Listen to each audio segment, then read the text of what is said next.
If you believe it's outrageous, stick around a few years.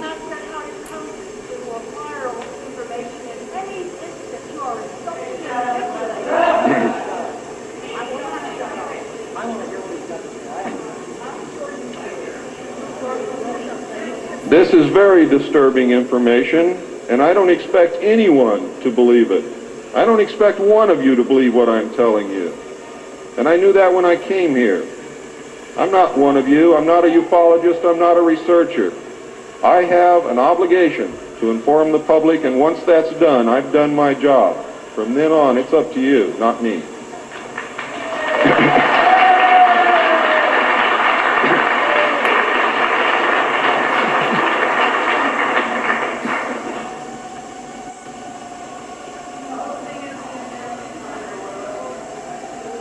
This colony exists on Mars, populated by specially select people from different cultures and occupations taken from all over the Earth.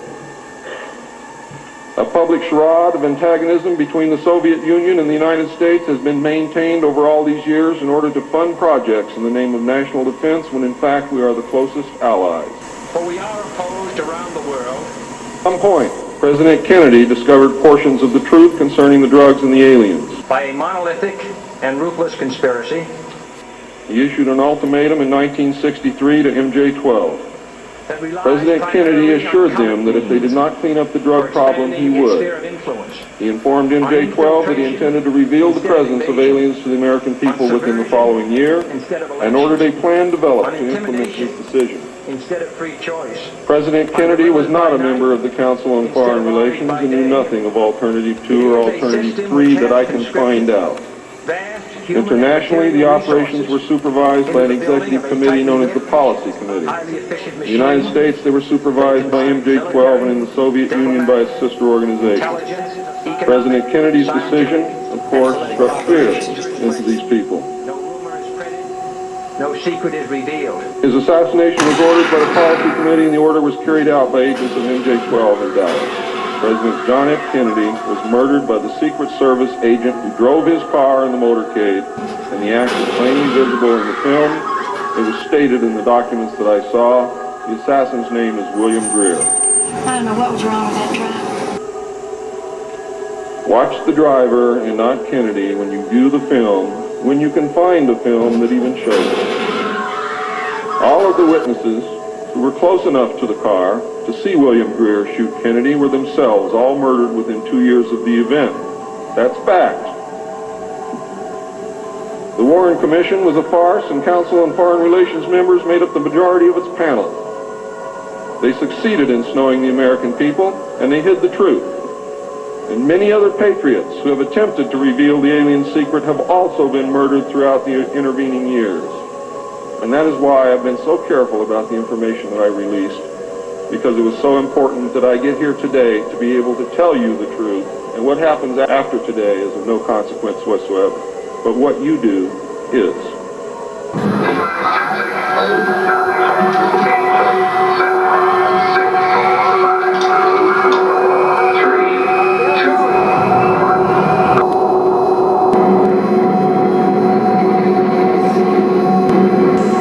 During the era of the United States' initial space exploration and the moon landings, every launch was accompanied by alien craft.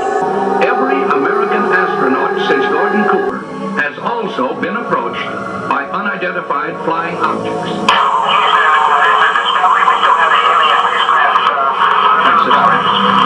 The more we study the evidence that is being assembled all over the earth, the more inescapable the conclusion that man had best prepare himself for the greatest event in human history.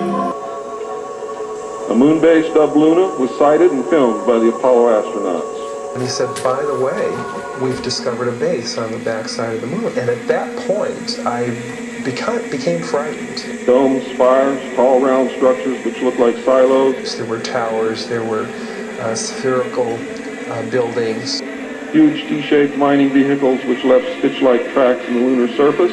There were very tall towers and things that looked somewhat like radar dishes, but they were large structures. And extremely large, as well as small alien craft appear in the photographs. I didn't want to look at it any longer than that because I felt that my life was in jeopardy.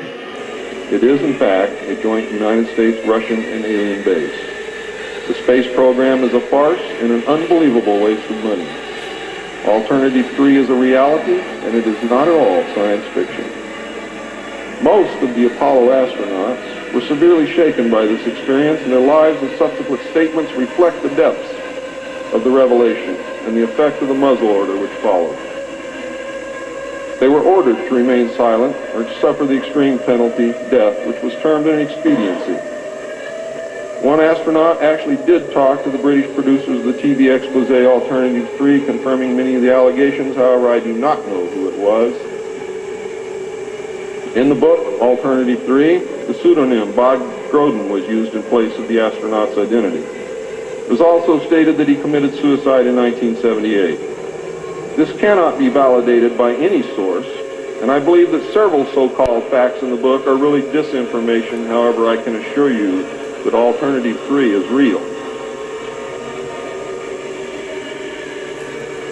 I firmly believe that this disinformation is a result of pressure put upon the authors and is meant to nullify the effect upon the populace of the British TV expose entitled Alternative 3.